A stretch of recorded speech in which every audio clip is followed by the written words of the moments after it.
doubt that the apocalyptic picture that someone like George Osborne painted for what would happen immediately following the referendum vote, if it was for leave, has simply not occurred. But there's also no doubt there's a lot of disquiet and concern from a lot of people in this country, from small businesses to top financiers, right? They're worried about the nature of our ongoing trade relationship with the European Union.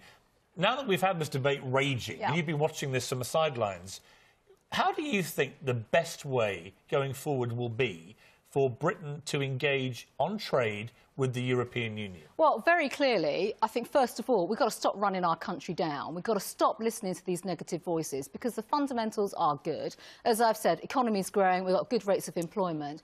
The way that we go forward is, I'm afraid, we don't do what the CBI said. We don't do the, we should still remain in the customs union, because your viewers need to know that if we were to do that, we would not actually be leaving the European Union, and that would be a deception to them. The concern is that tariffs go up, and that would put a block on trade. Well, of course, by being in the customs union, of course, tariffs are already there and in place.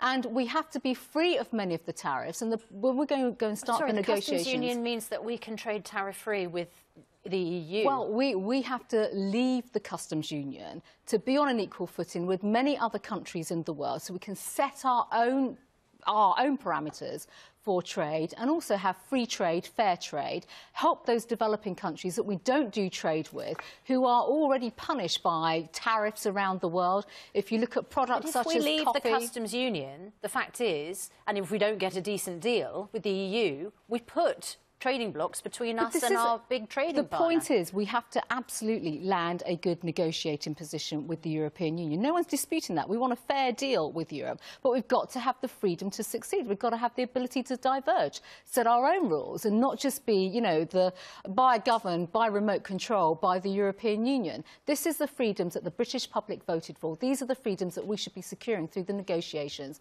through the trade discussions that are taking place. Would you like to be back